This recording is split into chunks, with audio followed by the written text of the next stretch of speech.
पुष्पा नाम सुन के फ्लावर समझे क्या? फायर है मैं, झुकेगा नहीं साला। Yes hello everyone, Hitesh here. Today we gonna talk about the movie called Pushpa. हाल ही में इस शानदार मूवी को मैंने थिएटर में जाकर एंजॉय किया और सीरियसली कहूं तो मुझे ये मूवी इतनी पसंद आई कि मैंने अपनी गैंग्स ऑफ वासेपुर के सेकंड पार्ट को लाने की बजाय इस पार्ट को प्रायोरिटी पर रखकर आप लोगों के सामने पेश करने के बारे में सोचा। एक दमदार स्टोरी लाइन के साथ में कड़क विजुअल इफेक्ट्स और साथ ही ऐसी कई अनसुनी पहेलियां जो कि आपको सोचने पर मजबूर कर देगी कि आखिर इसके सेकंड पार्ट में क्या होने वाला है। इसके फर्स्ट पार्ट को देखने भर से ही पब्लिक के मन में इसके लिए बाहुबली और केजीएफ जैसी एक्सपेक्टेशंस क्रिएट हो गई और पर्सनली मैं खुद भी चाहता हूं कि इसका सेकंड पार्ट जल्द से जल्द रिलीज हो। और अब जब इतनी ही तारीफ हो चुकी है so now without wasting time चलिए आते हैं इस कहानी की मेन स्टोरी लाइन की तरफ। इंडिया से कोसों मील दूर जापान में एक प्रथा है जहां पर दूल्हा अपनी दुल्हन को महंगे सामान गिफ्ट करता है और इनके अंदर एक इनका पौराणिक बाजा काफी ज्यादा फेमस है जो कि बनता है लाल चंदन की लकड़ी से। मगर ये लकड़ी जापान में नहीं बल्कि चाइना से इंपोर्ट करके मंगाई जाती है। लेकिन इस लकड़ी को चाइना की बॉर्डर पर लाने के लिए इसे इंडिया के मद्रास से ट्रांसपोर्ट किया जाता है और मद्रास के सभी चेक पोस्ट से इन सभी लकड़ियों को निकालने का काम सिंडिकेट नामक एक टीम को दिया गया है जो कि शेषाचलम के जंगलों से इस लाल चंदन यानी कि महंगी लकड़ी को निकालकर जापान तक इंपोर्ट करवाते हैं। और इसी के साथ एंट्री होती है इस कहानी के लीड कैरेक्टर यानी कि पुष्पराज की, जो कि अपने ट्रक के अंदर लाल चंदन की लकड़ी को भरकर शेषाचलम के जंगलों से भाग रहा होता है। मगर उसके पीछे पुलिस पड़ी होती है। एक वक्त ऐसा आता है जब पुलिस उसका रास्ता रोक लेती है तो पुष्पा उन्हें कहता है कि 10,000 लो और पूरा गेम सुलटा दो। मगर वो लोग उसकी बात नहीं मानते और लड़ाई झगड़ा करना स्टार्ट कर देते हैं। तो वो कहता है 10 नहीं तो 20,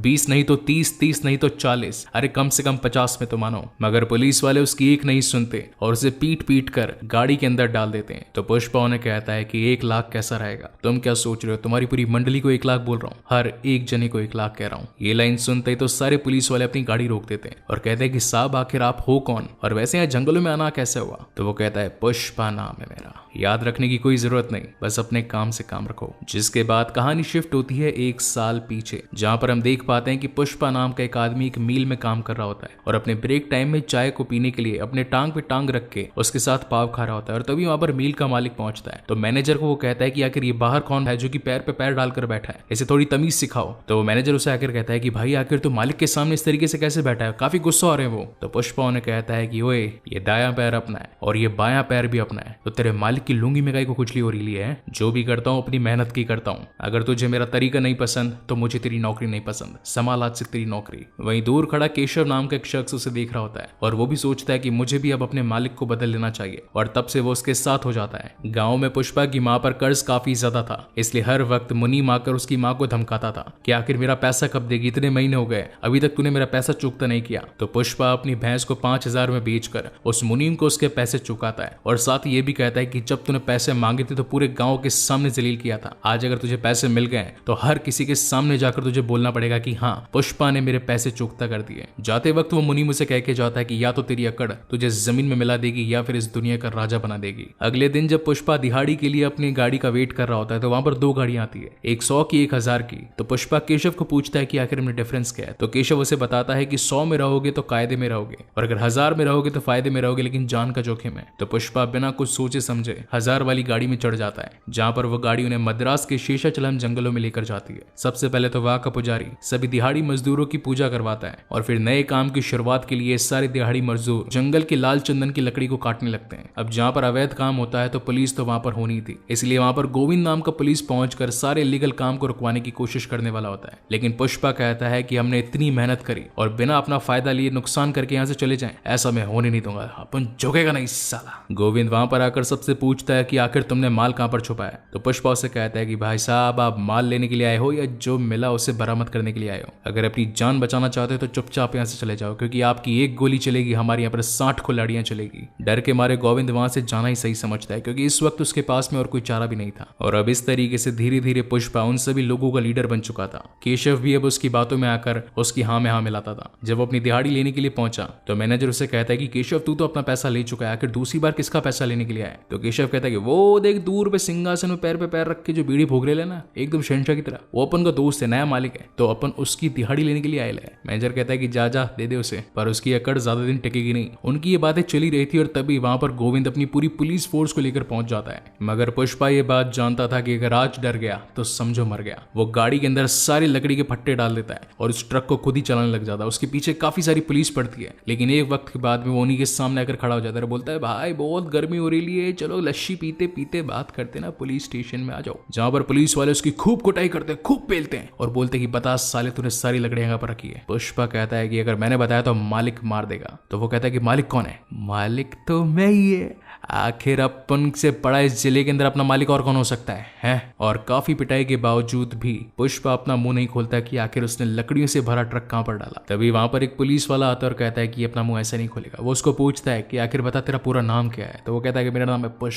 पुष्पराज। तो पुलिस वाला कहता है तेरे बाप का नाम क्या है? अब यहाँ पर उसके पिता का नाम सुनकर उसे अपना एक फ्लैशबैक याद आता है, जहां पर वो देख पाता है कि जब अपनी माँ के साथ एक स्कूल के अंदर दाखिला लेने के लिए गया था तो उसके नाजायजपन की वजह से उसके दूसरे बड़े भाई आकर कह देते हैं कि तू तो एक नाजायज औलाद है। हमारे पिता तेरी माँ के घर पे 2-3 बार चाय पीने के आ गए, तूने तो हमारे खानदान का नाम मुलेठियों से जोड़ लिया। तेरा नाम सिर्फ पुष्पराज है, बोल तेरा क्या नाम है? तो वो बच्चा धीरे से बोलता है पुष्पा। जोर से बोल तेरा नाम क्या है? तो बोलता है पुष्पराज। और इतना बोलते के साथ ही उसका वो कंधा हमेशा के लिए ऊपर हो जाता है। And that is the reason पूरी मूवी के अंदर हमें पुष्पा का कंधा ऊपर दिखाया गया है। खूब सारी पिटाई धुलाई कुटाई के बावजूद भी पुष्पा उन्हें कुछ नहीं बताता और तभी ट्रक के मालिक उसे बचाने के लिए वहां पर पहुंच जाते हैं। ये थी रेड्डी गैंग, जो कि 3 भाइयों के थ्रू चलाई जा रही थी। सबसे छोटा था जॉली रेड्डी, जिसका काम था सिर्फ शबाब और शराब। उसे हर वक्त अपने बिस्तर पर एक लड़की चाहिए थी। उसके बाद में था उसका बड़ा भाई जक्का रेड्डी। धंधे में सबसे तेज और होशियार वही था, क्योंकि सारा काम वही देखता था। और तीसरे नंबर पर सबसे बड़ा भाई, जो कि सबसे खूंखार था, जिसका नाम था कोंडा रेड्डी। एक दिन दुश्मन से अपना बदला लेने के चक्कर में उन्होंने जिस जीप में बम डाला, उस जीप में उनका हाथ भी चला गया, मगर बदला तो वो लेकर रहे। और यही रेड्डी गैंग शेषाचलम के जंगलों से इस लाल चंदन को जापान तक इंपोर्ट करवाने का काम करती थी। जॉली उससे कहता है कि आखिर तूने हमारा माल कहां पर छुपाया है, जल्दी से हमें बता।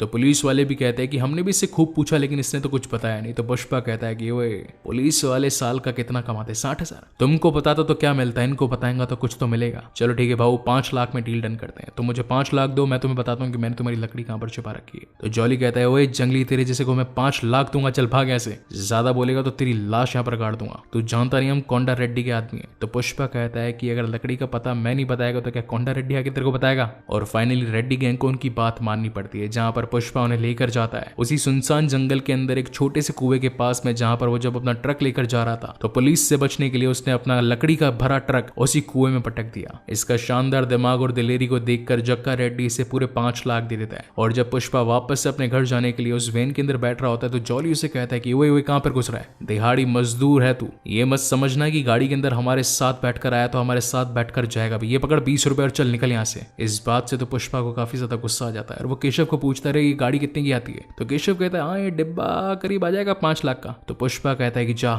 मेरे लिए भी एक लाल कलर की ऐसी वैन लेके आ। तो केशव कहता है कि भाई अगर अपन ने ये सारे पैसे उसमें घुसा दिए तो अपन तो गरीब हो जाएंगे, अपन को फिर से दिहाड़ी करनी पड़ेगी। तो पुष्पा कहता है कि बात अब ईगो पे आ चुकी है, अपन आया भी उसी गाड़ी में था तो जाएगा भी उसी गाड़ी में, जाकर मेरे लिए गाड़ी लेके आ। और अब केशव वही एक लाल कलर की दिखने वाली वैन उसके लिए लेकर आता है, जहां पर वो उसकी माँ को भी अपनी गाड़ी दिखाता है और ये तीनों ही काफी खुश होते हैं। लाल चंदन की लकड़ी के भरे ट्रक को पुलिस से बचाने में पुष्पा ने जो दिलेरी दिखाई, इसलिए कोंडा रेड्डी उसे खुद अपने पास बुलाता है। यहाँ पर बेसिकली कोंडा रेड्डी की मीटिंग चल रही थी, जहां पर कुछ और दूसरे ट्रक चलाने वाले जो कि पुलिस की चेक पोस्ट पर आते ही अपना सारा माल यूं ही छोड़कर भाग गए थे और करीब 10 टन माल पुलिस ने यूं ही पकड़ लिया था। तो वो उन पर काफी ज्यादा गुस्सा हो रहा होता है। तभी वहां पर पुष्पा कहता है कि अगर नाच ना आए तो गाने को बुरा नहीं कहते, सिर्फ एक अच्छी प्लानिंग ही तुम्हें जीत दिला सकती है। तो कोंडा कहता है कि अगर तेरे पास इतना दिमाग है तो आखिर बता आइडिया क्या है। तो पुष्पा कहता है कि मैं कोई अचार थोड़ी ना बांट रहा हूँ जो यहाँ पर सबके सामने बांट दूं, आइडिया है बॉस, अकेले में बताऊंगा। और वो आइडिया था दूध के टैंकर को आधा आधा करके उसके नीचे के पार्ट में चंदन वाली लकड़ी को डालकर ऊपर से दूध डालकर चेक पोस्ट से यूं ही निकाल देने का। और ऐसा करते करते काफी दिन बीत जाते हैं। ये लोग धीरे धीरे माला माल भी होते जाते हैं, लेकिन पुलिस के नाक के नीचे से सारा माल निकल रहा होता है और उन्हें इस बात की खबर तक नहीं चलती। वहीं पर पुष्पा की नजर दूध बेचने वाली एक लड़की जिसका नाम होता है श्रीवल्ली, उससे प्यार हो जाता है और वो रोज केशव को बस यही पूछता रहता है कि क्या उसने मुड़ के मुझे देखा, क्या वो मेरी तरफ देख के हंसी, या क्या वो अभी मुझे देखकर निकली क्या। तो केशव झूठ बोल देता है कि नहीं भाई अभी तक तो देखा ही नहीं। तो वो कहता है कि दिल रखने के लिए तो कम से कम तो मुझे बोल ही सकता है कि हाँ वो मुझे देखती रहती है, क्योंकि पुष्पा तो मानो श्रीवल्ली के प्यार में एकदम लट्टू हो चुका था। एक दिन रोजी की तरह जब ये लोग चेक पोस्ट से निकल रहे होते हैं, तभी वहां पर गोविंद उनकी ट्रक को रोक लेता है और कहता है कि ऊपर से तेरा ट्रंक खाली और नीचे से फटा ढोल, आखिर माजरा क्या है, डबल ढोल की कहां से लाया बे? तो वो दोनों ट्रक ड्राइवर बता देते हैं कि हमें पुष्पा ने ऐसा करने के लिए कहा। तो गोविंद कहता है कि बात से तू उसके लिए काम नहीं बल्कि मेरे लिए काम करेगा। साउथ साइड में मूवीज का काफी ज्यादा चलन था और नागार्जुन तो मानो इनके लिए भगवान थे और उन्हीं की पिक्चर देखने के लिए श्रीवल्ली और उसकी कुछ साथियां पहुंचती है, मगर 15 रुपए का टिकट 100 रुपए का बिक रहा था और उनके पास इतने पैसे नहीं थे। तभी वहां पर केशव आता है और कहता है कि मैं तुझे 1000 रुपए दूंगा, लेकिन तुझे मेरा एक छोटा सा काम करना पड़ेगा। तो श्रीवल्ली कहती है क्या करना पड़ेगा? तो केशव कहता है कि तुझे मेरे दोस्त यानी कि पुष्पा को घूर के देखना पड़ेगा और हाँ, ज्यादा टाइम हंसते हुए भी जाइयो। तो पहले तो श्रीवल्ली मना कर देती है, लेकिन उसकी साथियां कहती है कि यार 1000 रुपए मिल रहे, कम से कम मूवी भी देखेंगे, पॉपकॉर्न खाएंगे, चाय शाय पियेंगे, हंस के देखना ही तो है, और क्या करना है। जिसके बाद तो नेक्स्ट डे पुष्पा मंदिर के सामने प्रसाद लेकर भगवान से मिन्नत करके बाहर निकल रहा होता है कि अगर आज उसने मुझे देखा तो ठीक है, नहीं देखा तो मैं जिंदगी भर कभी उसकी शक्ल नहीं देखूंगा। तो केशव कहता है 1000 दिए, ऐसे कैसे रे? तो पुष्पा कहते हैं 1000 नहीं भाई, वो तो मैंने मंदिर में पुजारी को दिए ना, ताकि आपके लिए मैंने प्रार्थना करी, तो वो देखेगी आपको तो मजा आएगा ना। कि तभी वहां से श्रीवल्ली और उसकी कुछ साथियां निकलती है और जैसे श्रीवल्ली वहां पर पुष्पा को देखती है, पुष्पा तो मानो उसकी स्माइल पर फिदा हो जाता है और केशव को कहता है अरे वाह यार, मेरी तो सेट हो गई, अब तो मैं जा रहा हूँ डायरेक्ट उसको आई लव यू बोलने के लिए। तो केशव उसे रोकते और बोलता है कि नहीं भाई, अभी मत जाओ, अभी मत जाओ, अभी तो अपने प्रार्थना करिए, तुम मुझसे झुकोगे नहीं, जाओ मत। लेकिन पुष्पा को तो उसके प्यार के अंदर बस लड्डू ही लड्डू दिख रहे थे और वो सीधा जाकर पहुंच जाता है। श्रीवल्ली को कहते थे मैं तेरे को मस्त लगता है ना? तो श्रीवल्ली कहती है चच, वो तो मैं तेरे को देख नहीं रही थी, तो तू कावरा बावरा हो रहा था। केशव ने 1000 रुपए दिए थे मुझे तुझे देखकर स्माइल पास करने की। ये बात सुनकर तो पुष्पा की पुष्पी हो जाती है और वो जाकर सीधा केशव को पकड़ता है, बोलता है साले तूने 1000 रुपए दिए उसको, पूरे कैरेक्टर की माँ बहन करके रख दी तूने, वो क्या सोचेगी मेरे बारे में कि मैं पैसे देकर चीज खरीदता हूँ। तो केशव कहता है सॉरी भाई, मुझसे गलती हो गई। पुष्पा कहता है चल ठीक है, गलती होगी तो एक काम और कर, अब तू जाओ उसके पास में उसको 5000 दे। केशव बोलते हैं 5000 का को 5 दिन देखने का? बोलता है नहीं, अब जाके उसको बोल कि मुझे पप्पी करे आके। और अब 5000 के लालच में तो वो आई जाती है और सीधा अगले दिन अपने फ्रेंड्स के साथ में पहुंच जाती है एक चुम्मी देने के लिए पुष्पा को। अब पुष्पा मुंह में इलायची खा के मस्त उसका लिप टू लिप किस लेने के लिए बैठा होता है, मगर इतने में ही श्रीवल्ली जोर से रो देती है और कहती है कि मैं तो पहली चुम्मी अपने पति को ही दूंगी, मैं तुम्हें नहीं दे सकती। और अब इतना रोने के साथ ही उसके बाकी फ्रेंड्स भी वहां पहुंच जाती है और कहती है कि ये तूने क्या किया इसके साथ में? तो पुष्पा कहता है मैंने क्या किया, पूछो इसको, इसने कुछ किया ही नहीं मेरे साथ में। और रो धो के लंबा चौड़ा नाटक करके वहां से श्रीवल्ली निकल पड़ती है। पुष्पा कहता है 5000 का हिसाब तो इससे लेकर ही रहूंगा, 5000 के ऐसे ही मिलते हैं, कमाने पड़ते हैं। वहीं पर हम इंट्रोड्यूस होते हैं इस कहानी के एक और कैरेक्टर से जिसका नाम है मंगल सीनो। इसके पास में 1000 टन लाल चंदन की लकड़ियां पड़ी होती है, जो कि पुलिस के आए दिन बहकावे में न आने की वजह से वो अपनी सारी लकड़ियों को कोंडा रेड्डी के गोडाउन में छिपाने के लिए आता है और उससे कहता है कि अगर तुम कुछ महीनों के लिए मेरा ये सारा माल पुलिस से छिपा लोगे तो तुम्हारी मुझ पर बड़ी मेहरबानी होगी। तो कोंडा रेड्डी कहता है कि हाँ, मेरे पास एक नया लौंडा है, इसका नाम है पुष्पा, इसके आने के बाद तो पुलिस ने हमारी एक भी लकड़ी नहीं पकड़ी, तो ये काम तुम्हारा वो संभाल लेगा, कोई दिक्कत नहीं है, तुम आराम से मजे करो। लेकिन अब क्योंकि गोविंद को इनके सीक्रेट ठिकाने का पता लग चुका था, तो वो सारे पुलिस वाले वहां पर भिजवा कर रंगे हाथ पुष्पा और साथ ही कोंडा रेड्डी की गैंग को पकड़ना चाहता था। ये बात अब पुष्पा तक भी पहुंच जाती है, इसलिए वो वहां पर मौजूद सारी लकड़ियों को पानी में फेंक देता है और काफी सारे पैसे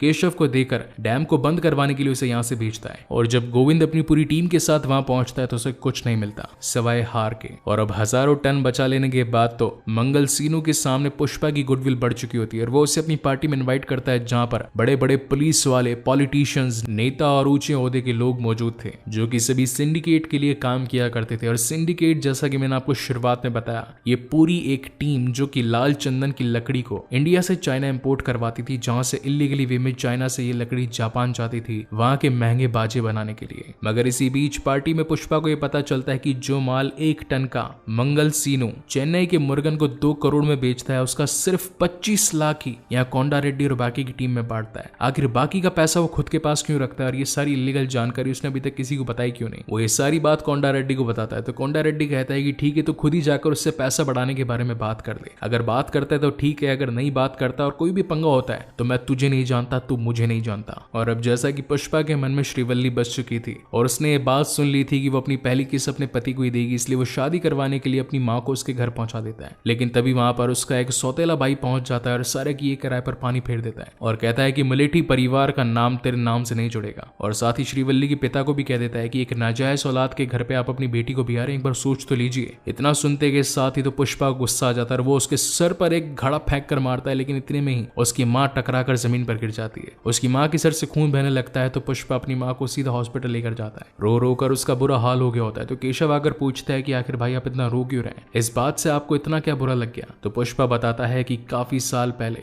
जब मेरे पिता की मौत हुई तो उनके बड़े बेटे ने हमें घर से भी बाहर निकाल दिया, घर का सारा सामान फेंक दिया और साथ ही मेरे गले के अंदर मेरे बाप का एक आखिरी लॉकेट था वो भी छीन कर ले गया। मगर मैं पुष्पा राज नाम सुन के फ्लावर समझे क्या, फायर है मैं, झुकेगा नहीं साला, एक एक को देख लेगा मैं। और अगले दिन सीधा पहुंच जाता है मंगल सीनो के पास में, जो कि इस वक्त गांव रेड्डी की भज्जी ले रहा होता है। गांव रेड्डी ने उसे 25 का 50 करने के लिए बोला था, मगर वो उसे जान से मार देता है, वो भी एमएलए के सामने ऑन कॉल, और एमएलए उसका कुछ नहीं बिगाड़ पाता। फिर वो पुष्पा से पूछता है कि अगर पुष्पा तू यहाँ पर क्या कर रहा है, तो पुष्पा कहता है कि मैं भी यहाँ पे अपना 25 का 50 करने आया था, मगर यहाँ पे इतने बड़े रिस्क को देखकर तो मुझे एक खोखा करना पड़ेगा। अब से 1 टन का 1 करोड़ लेगा मैं, और अगर तू नहीं देगा तो जाकर सीधा चेन्नई में मुर्गन से डील करेगा मैं। इतना सुनते के साथ ही तो वहां पर मंगल सीनो के आदमी उस पर बरस पड़ते हैं, लेकिन पुष्पा भी किसी से कम का था, वो भी सबको पटक कर पेल देता है, एक एक को धूल मिट्टी चटा देता है और कहता है आ गया स्वाद। पुष्पा नाम सुन के फ्लावर समझे क्या, फायर है मैं, झुकेगा नहीं साला। और अब जब लंबी भसड़ हो ही चुकी थी तो सीधा पुष्पा अपना 10 टन माल लेकर पहुंच जाता है चेन्नई में मुर्गन के पास में, और उसको बोलता है कि ये मेरा सैंपल देख कर तुझे पता चल जाएगा कि आखिर किस टाइप का माल तेरे पास लेकर आया हूं। ये सैंपल देखकर तो मुर्गन खुद उसके पास में नीचे आ जाता है और कहता है क्या माल लेके आया है भाई, ऐसा माल तो मैं जब धंधा शुरू किया मैं तब देखा। पुष्पा कहता है कि अगर तुझे ये माल चाहिए तो मुझसे डायरेक्ट डील कर, बीच में मंगल सीनो नहीं आएगा। साथ ही यहाँ जॉली रेड्डी को ये पता चल चुका होता है कि जिस शख्स ने पुलिस को हमारे पूरे ठिकाने और पूरी लकड़ियों के बारे में इन्फॉर्म किया वो और कोई नहीं बल्कि श्रीवल्ली का बाप ही था। इसलिए वो सबसे पहले श्रीवल्ली के पास पहुंचता है कि अगर तू अपने बाप को बचाना चाहती है तो ये ले पीली साड़ी और रात को इत्र लगाकर गजरा लगाकर मेरे पास आ जाना और सुबह तेरे बाप को मुझसे ले जाना। अब श्रीवल्ली अपने बाप को बचाने के लिए करती भी तो क्या करती, और सीधा रेडी होकर पहुंच जाती है सबसे पहले तो पुष्पा के पास में, और इसे सारी बात क्लियर करती है कि जॉली रेड्डी ने मेरा फायदा उठाया, मेरे पिता को अपने घर पे कैद कर लिया और मुझे एक रात सोने के लिए बुला रहा है। अब श्रीवल्ली तो पुष्पा का पहला प्यार थी, इसलिए वो उसे मना कैसे कर सकता था, और इसी के साथ वो पहुंच जाता है सीधा जॉली रेड्डी के पास में, और सबसे पहले तो जॉली रेड्डी की लोली तोड़ देता है, उसे खूब मारता है, खूब पीटता है, उठा उठा के फेंक देता है। केशव कहता है कि रे भाई रुको रुको, हमने इसके बाप को छुड़वा लिया, अब चलो यहाँ से, इतना ज्यादा मारोगे तो मर जाएगा ये, और अगर ये बच गया इसने अपने भाई को बता दी तो इसके भाई तो आपकी हड्डी पसली तोड़ देंगे। तो जॉली कहता है सुन, ये लड़ाई तेरी और मेरे बीच में। तो पुष्पा कहता है ये करी ना तूने मर्दों वाली बात, अब जब तैयार हो जाए ना अपने बॉडी को सही कर लेना तो वापस आ जाना लड़ने के लिए, तेरे को बताता हूँ तूने किस पर हाथ रखा था। और फिर आता है इस मूवी का one of the best song Saami Balam Saami, जो कि आपने काफी बार काफी सारे टिकटॉकर्स और यूट्यूब के शॉर्ट्स में तो सुना ही होगा। वेल इस पर किस किस ने डांस किया मुझे कमेंट सेक्शन में जरूर बताइएगा। हॉस्पिटल में जॉली रेड्डी की इतनी खराब हालत को देखकर कोंडा रेड्डी अपने बाकी के लोगों से पूछता है कि आखिर इसे मारा किसने, ये तो बता नहीं रहा और तुम में से किसी को पता नहीं, मगर उस दिन वहां पर एक लड़की अपने बाप को छुड़वा कर लेकर गई थी और मैं जानता हूँ कि वो लड़की कौन थी और जॉली का हाल किसने किया होगा। वहीं पर सीन शिफ्ट होता है पुष्पा और केशव पर, जो कि इस वक्त ये बात कर रहे थे कि हमने जॉली की जो हालत करी है कोंडा रेड्डी हमें कभी उसके लिए माफ नहीं करेगा। और इतने में कोंडा रेड्डी उनका गेट खोलकर अंदर आ जाता है और बोलता है कि पुष्पा कल हवाले का पैसा जो तिरुपति से हम लेकर आने वाले हैं क्या उसका हाफ नोट तेरे पास में पड़ा है। पुष्पा कहता है कि हाँ वो मैंने संभाल कर रखा है, कल हम जल्दी सुबह वहां से पैसा निकाल कर ले आएंगे। लेकिन तभी केशव को शक होता है कि क्या कोंडा रेड्डी ने उनकी ये बातें सुनी या नहीं। जहाँ एक तरफ तो अगले दिन पुष्पा और कोंडा रेड्डी हाफ नोट को लेकर हवाले का पैसा लेने के लिए गए होते हैं, वहीं दूसरी तरफ केशव जब घर पर बैठा होता है तो झाड़ू लगाने वाली वहां पर झाड़ू लगाकर गाने गा रही थी। तो केशव कहता है कि आखिर मेरा गाना जो मैं गा रहा था तूने सुना कैसे और तू सेम गाना कैसे गुनगुना रही है। तो वह काम वाली बताती है कि गेट के बाहर तो सारी आवाज सुनाई पड़ती है और कल तुम जो बात कर रहे थे ना कि तुमने जॉली रेड्डी को पटक पटक कर मार दिया तो कोंडा रेड्डी ने और मैंने वो बातें सुन ली थी। ये सुनकर तो केशव के पैरों तले जमीन खिसक जाती है। वो पुष्पा के पेजर पर डेंजर का एक मैसेज छोड़ देता है। हालांकि रास्ते में जाते वक्त पुष्पा उस डेंजर के मैसेज को रीड तो कर लेता है, लेकिन तभी कोंडा रेड्डी के लोग उसे पटक कर धोने लगते हैं। मगर उसी वक्त दूसरी ओर से मंगल सीनो के आदमी आकर कोंडा रेड्डी को पेल देते हैं। हालांकि वो यहाँ पर आए तो पुष्पा को जान से मारने थे क्योंकि पुष्पा ने डायरेक्टली डीलिंग मुर्गन के साथ जो करी थी, मगर कोंडा रेड्डी बीच में यूं ही मारा जाता है। वेल यहाँ पर एक काफी अच्छा फाइट सीक्वेंस सीन हमें दिखाया जाता है, लेकिन उसको मैं ज्यादा एक्सप्लेन करूंगा नहीं क्योंकि ये वीडियो ऑलरेडी काफी बड़ी होने वाली है। एट द एंड कंक्लूजन में ये निकलता है कि मंगल सीनो के साले ने जो अटैक पुष्पा पर करा था, पुष्पा उन सभी अटैक से बचकर ऑन कॉल मंगल सीनो के सामने उसके साले को जान से मार देता है और कहता है कि मैंने तो सिर्फ 5 मिनट पहले उसे मारा, अगर तुमने 5 मिनट देरी नहीं करी होती तो मैं उसे छोड़ देता। वहीं पर अगले दिन पूरे गांव के अंदर शोक का माहौल था क्योंकि कोंडा रेड्डी जो कि गांव का एक काफी नामी गिरामी आदमी था वो मर चुका था और उसे श्रद्धांजलि देने के लिए वहां पर एमएलए, बड़े बड़े पॉलिटिशियंस और साथ ही मंगल सीनू भी आया था। मंगल सीनू यहाँ पर पुष्पा और कोंडा रेड्डी के भाई जक्का रेड्डी को कहता है कि तुमने मेरे भाई को जो जान से मारा मुझे उसकी बॉडी चाहिए, और साथ ही इस पुष्पा ने सिंडिकेट के मेंबर्स के साथ में दगाबाजी करी है। ये काम हमारा था, सारा लकड़ी का माल पहुंचाना, मगर ये बीच में क्यों कूदा। तो पुष्पा कहता है कि मंगल सीनू भी कुछ कम नहीं, हमें 25 लाख देकर 1 टन माल 25 की जगह 2 करोड़ में बेचता है। क्या ये दगाबाजी नहीं है सिंडिकेट के साथ में? हर किसी को अपना अपना हक तो मिलना ही चाहिए। एमएलए साहब ये लो आपके लिए 3 करोड़ सिर्फ कमीशन। अगर मैं सिंडिकेट में मंगल सीनू की जगह पर आ गया तो सभी को माला माल कर दूंगा। एक बार मुझ पर विश्वास कर तो देखो। क्या आज तक मेरी रखवाली के अंदर कोई पुलिस वाला एक भी लकड़ी का टुकड़ा ले जा पाया है? एमएलए को भी पुष्पा की बात में दम लगता है और वो सिंडिकेट का मेन हेड मंगल सीनू की जगह पुष्पा राज को बना देता है। जिसके बाद तो पुष्पा के हर जगह जलवे ही जलवे होते हैं। मगर अब इन जलवों को रोकने के लिए पहुंच चुका था भैरव सिंह शेखावत, इस कहानी का एक और लीड कैरेक्टर। पुष्पा इस बात को जानता था कि गोविंद के ट्रांसफर ले लेने के बाद में जो भी पुलिस वाला यहाँ पर आया है, अगर उसने शुरुआत से उसके साथ में पैसों की सेटिंग बिठा कर रख ली तो आगे धंधे में कोई प्रॉब्लम नहीं होगी। इसलिए वो एक खोखा लेकर सीधा भैरव सिंह शेखावत के पास पहुंचता है। तो वो कहता है मन ने कुछ कम ला गया है। उसके लोग मिलकर सारे नोट अगेन गिनते हैं। वो कहता है कि सर नोट तो पूरे हैं लेकिन आप कह रहे हो कि कुछ कम लग रहा है। तो भैरव सिंह कहता है कि हाँ कुछ तो कम ला गया है। सुखलाल ये शर्ट देख रही है, इसका शर्ट भी सफेद है और मेरा भी सफेद है, पर पता है फर्क किधर है? फर्क है ब्रांड में। देख इसके कंधे पे कोई ब्रांड नहीं और ये देख मेरे कंधे पे ब्रांड है। ब्रांड यानी बाप का नाम। पुष्पा को ये बात सुनकर गुस्सा आ जाता है और वो अपनी मुट्ठी भींच लेता है। तो भैरव सिंह कहता है कि रे मुट्ठी मत भींच, मुट्ठी भींचने का काम खाली मारा है मारा, चल खोल मुट्ठी नहीं तो मुली मार दूंगा। दबी आवाज में पुष्पा कहता है कि और कितना कम पड़ रहा है साहेब? तो भैरव सिंह कहता है साहब नहीं सर बोल सर, बस इसी चीज की तो कमी थी। अगर तू मेरे को इज्जत देगा सर बोलेगा तो खुद भी कायदे में रहेगा और अपनी शादी में भी जा पाएगा। अब आज से मैं डिसाइड करूंगा कि कितना पैसा मेरे को लेना है और कितना तेरे को देना है, कौन सी डील कब करनी है और कौन सी डील कब नहीं करनी है। तेरे समझ में? चल निकल यहाँ से। पुष्पा की अभी तक की जर्नी में कोई भी उसका बॉस नहीं था, लेकिन पुष्पा ने उसकी सारी बातों को हाँ कहकर माना और जब भी उसका फोन आता वो दुम दबाते हुए उसके पास पहुंचकर उसे सारा पैसा दे डालता। एक दिन जब पुष्पा की शादी श्रीवल्ली के साथ थी, उस रात वो वहां नहीं बल्कि भैरव सिंह शेखावत के साथ बैठकर पहाड़ पे दारू पी रहा होता है और यहाँ पर उसे हर वो बात याद दिलाता है कि किस तरीके से उसने उसे जलील किया था, उसकी माँ के नाम पर, उसकी बीवी के नाम पर और यहाँ तक कि उसके बाप के नाम पर। एंड लिटरली यहाँ पर आता है इस मूवी का one of the best scene, जहां पर पुष्पा अपनी बंद मुट्ठी में उसकी बंदूक को निकाल कर कहता है कि रे शेखावत भूतनी के, तेरी बंदूक में एक गोली ज्यादा है, क्योंकि जिस दिन मैंने गुस्से की मुट्ठी बंद करी थी ना, उस दिन तेरी गोली इसमें से चल जानी चाहिए थी मगर चली नहीं। तो वो गोली आज चलेगी और वो धड़ाम से एक गोली अपने हाथ में मार देता है और अपना खून भरा हाथ अपने शर्ट के पीछे दे मारकर कहता है कि तूने ब्रांड बोला था ना उस दिन मेरे को, मेरा खून जो मेरे बाप का था वो आज भी मेरी रगों में दौड़ रहा है, यही मेरा ब्रांड है। शेखावत के पैरों के नीचे से तो जमीन खिसक जाती है, उसकी चड्डी गीली हो जाती है कि आखिर पुष्पा उसके साथ कर क्या रहा है। पुष्पा उससे कहता है कि रे चल खोल तेरा शर्ट। डरते डरते शेखावत अपना शर्ट खोलता है। वो कहता है कि तू बचेगा नहीं पुष्पा, तू जानता नहीं है कि तू किसके साथ क्या कर रहा है। तो पुष्पा कहता है चल इसी बात पे तेरी पैंट भी खोल। उसे पूरा नंगा कर देता है और फिर खुद भी नंगा होकर उसके सामने खड़ा हो जाता है और बोलता है कि सुन, ब्रांड आदमी अपने कर्मों से होता है ना कि अपने पहनावे से। अगर आज मैं नंगा अपने घर वापस जाऊंगा ना तो 100 लोग मेरे सामने खड़े हो जाएंगे, मगर तू नंगा घर पहुंचेगा तो तेरा कुत्ता तक तुझे नहीं पहचानेगा। और जो तू बोल रहा था ना कि कितना पैसा आएगा कितना पैसा जाएगा, कौन सी डीलिंग कब होगी कब नहीं होगी, घंटा, अब वह सारा काम मैं खुद देखूंगा और तुझे एक पैसा नहीं मिलेगा। तू कहने को तो पुलिस वाला होगा मगर तेरी कोई सुनेगा तक नहीं। और वहीं अपनी गाड़ी स्टार्ट करके चड्डी में अपनी शादी के लिए निकल जाता है। वहां पहुंचते के साथ ही सभी लोग जो कि पुष्पा की इज्जत करते थे वो उसे कपड़े पहनाते हैं। वहीं दूसरी ओर नंगा बदन जब शेखावत अपने पुलिस स्टेशन पहुंचता है तो उसका कुत्ता तक उस पर भौंक रहा होता है, क्योंकि बिना वर्दी के तो कुत्ता तक उसे नहीं पहचानता था। अब जहां एक तरफ तो पुष्पा की शादी श्रीवल्ली के साथ होती है, वहीं दूसरी ओर भैरव सिंह शेखावत क्रोध की ज्वाला में जल रहा होता है। और इसी तगड़े सस्पेंस के साथ में इसका फर्स्ट पार्ट यहीं पर खत्म होता है। सो गाइस, आपको ये वीडियो कैसा लगा प्लीज मुझे लाइक और कमेंट करके जरूर बताइएगा। और अगर पहली बार इस चैनल पर आए हैं तो इसे सब्सक्राइब जरूर कीजिएगा, क्योंकि इसके बाद में मैं गैंग्स ऑफ वासेपुर का सेकंड पार्ट आप सभी के लिए जल्दी लेकर आऊंगा। सो तब तक के लिए keep watching and stay safe and thank you so much guys for watching this long video. मिलते हैं अगले वीडियो में।